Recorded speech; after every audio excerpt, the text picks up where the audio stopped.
Hello friends, welcome back to my channel Lipi's daily entertainment. সপ্তাহের প্রতিটা দিনই যে আমরা মাছ মাংস খাই তাও কিন্তু হয় না। এই বড়লোকি ব্যাপার স্যাপার, মাছও থাকে মাংসও থাকে। আমাদের মতো গরিবদের কি আর প্রতিদিন মাছ মাংস চলে না? তার মধ্যে আমরা একটু অল্টারনেটিভভাবে সুন্দর করে মানিয়ে গুছিয়ে চলি, সংসার খরচটাকে বাঁচানোর চেষ্টা করি এবং সেই দিয়ে আমরা একদিন একটু ভালো কিছু খাওয়ার চেষ্টা করি।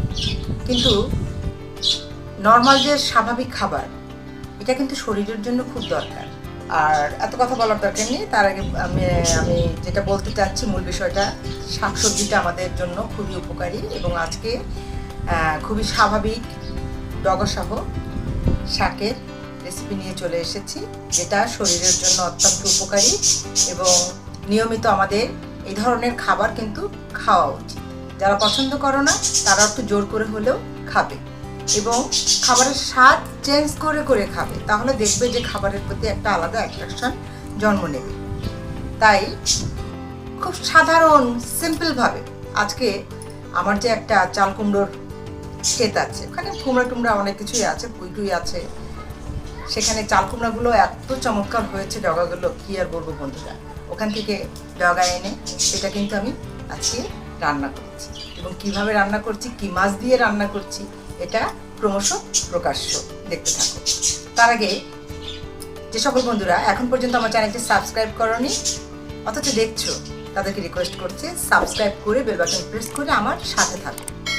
এবং এই স্বাভাবিক সাধারণ খাবারগুলো নিয়ে আমি ম্যাক্সিমাম সময়ই আসি। ভারী ভারী খাবার তো আমরা বিভিন্ন জায়গায় সার্চ দিলে আমরা পাচ্ছি কোনটা কিভাবে রান্না করতে হবে, কি করতে হবে, এবং আমরা গৃহিণীরা অলরেডি সবাই এগুলা ভালোই পারি টুকিটাকি। যে ঈদ বলো, পূজা বলো, বিভিন্ন অকেশনালি যে প্রোগ্রামগুলো আমরা ফেস করি, তখন কিন্তু আমাদেরকে ভালো ভালো কিছু রান্নাবান্না এমনিতেই করতে হয়। আর এগুলো করতে করতে কিন্তু আমরা স্পেশালিস্ট হয়ে গেছি। অতএব এটা নিয়ে আমাদের খুব একটা মাথা ব্যথা নেই, কিন্তু সমস্যা বাধে যখন রেগুলার আমরা খাবারটা তৈরি করি। কোনোদিন হাজব্যান্ড বলছে, ছেলে বলছে ভালো হয়নি, লবণ বেশি, এটা বেশি, সেটা বেশি, মোটেও ঠিক হয়নি, ভালো লাগলো না, এই দিয়ে খাওয়া যায়, এরকম হয় না? তাই এরকম যাতে না হয় সেই জন্য আজকের এই ভিডিও। ঠিক আছে, তাহলে চলো দেখো কিভাবে আমি আজকের এই সিম্পল চাল কুমড়ো শাকের একটা সিম্পল তরকারি রান্না করছি। ঠিক আছে, চলো বন্ধুরা। চাল কুমড়া ক্ষেত থেকে চাল কুমড়া শাক তুলে এনে আমি দেখো এরকম ছোট ছোট টুকরো করে কেটে ধুয়ে নিয়েছি।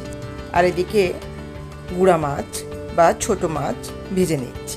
তার মানে বুঝতেই পারছো যে আজকে ছোট মাছ দিয়ে এই চাল কুমড়া শাক রান্না করা হবে। মাছটা একটু ভেজে নামিয়ে রাখছি। এবার ওই একই ফ্রাইং প্যানে তেল দিয়ে দুটো তেজপাতা দিয়ে দেব। এরপর সামান্য গোটা জিরা দিয়ে দিচ্ছি আর সামান্য রাঁধুনির ফোড়ন দিয়ে দিচ্ছি দুটো রসুন ফালি করে কেটে। আমি আগেও বলেছি শাকে রসুনের ফ্লেভারটা আমার খুব পছন্দের। আমি এভাবে শাকে শুধু রসুন দিয়েই রান্না করি, তোমরা পেঁয়াজ দিতে চাইলে দিতে পারো। এবার দেখো শাকগুলা যেহেতু কেটে ধুয়ে রেখেছিলাম, জল ঝরিয়ে রেখেছিলাম, শাকগুলো দিয়ে দিচ্ছি। খুব বেশি রান্না করছি না, মাছও কম, শাকও কম। আর যতটুকু দেখা যাচ্ছে চুলার তাপে দেখবে এগুলো আরও কমে আরও কম হয়ে যাবে। সামান্য আদা বাটা দিয়ে দিচ্ছি বন্ধুরা, আর সামান্য জিরা বাটা। ভালো করে নেড়ে চেড়ে উপর নিচ করে দেব। এবার খুবই সামান্য লবণ দেব। লবণটাও কিন্তু খুব কেয়ারফুলি দিতে হবে, কেননা শাক কিন্তু কম, মনে হবে বেশি, সেই পরিমাণে দিতে গেলে কিন্তু লবণ বেশি হয়ে যাওয়ার সম্ভাবনা বেশি থাকবে। তাই বুঝে শুনে লবণ দিতে হবে। হলুদ দিয়ে ভালো করে নেড়ে চেড়ে উপর নিচ করে মিশিয়ে দেব। 3টা কাঁচা লঙ্কা ভেঙে দিয়ে দিচ্ছি, ইচ্ছে হলে ফালি করে তোমরা দিয়ে দিতে পারো। এবার শাকগুলো হালকা নরম হয়ে আসলে মাছ দিয়ে দেব এবং সামান্য জল চারদিক থেকে ছড়িয়ে দেব। আর ভাপে রান্নার জন্য 2 মিনিট ওয়েট করব। চাল কুমড়োর শাক গলতে কিন্তু সময় লাগে না, তাই খুব বেশি জল দেওয়ারও প্রয়োজন নেই, খুব বেশি সময় ধরে রান্নারও প্রয়োজন নেই। যেহেতু ডগা আছে সাথে, তাই আরও কিছুক্ষণ সময় নিয়ে রান্না করে নেব ঢাকনা দিয়ে।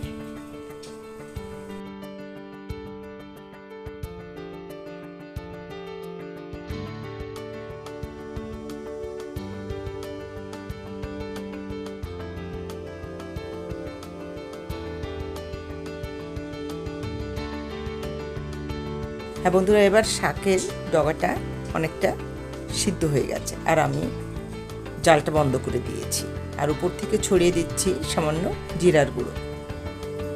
ব্যাস বন্ধুরা, আমার রান্না কিন্তু কমপ্লিট। যদি ভিডিওটি ভালো লাগে অবশ্যই লাইক, কমেন্ট, শেয়ার করো। আর যে সকল বন্ধুরা এখন পর্যন্ত সাবস্ক্রাইবই করোনি তাদেরকে রিকোয়েস্ট করছি সাবস্ক্রাইব করে বেল বাটন প্রেস করে আমার সাথে থেকো। আজকের ভিডিওটা এখানে শেষ করছি, পরবর্তী পর্যায়ে আবার চলে আসবো। সে পর্যন্ত ভালো থেকো সবাই, টাটা।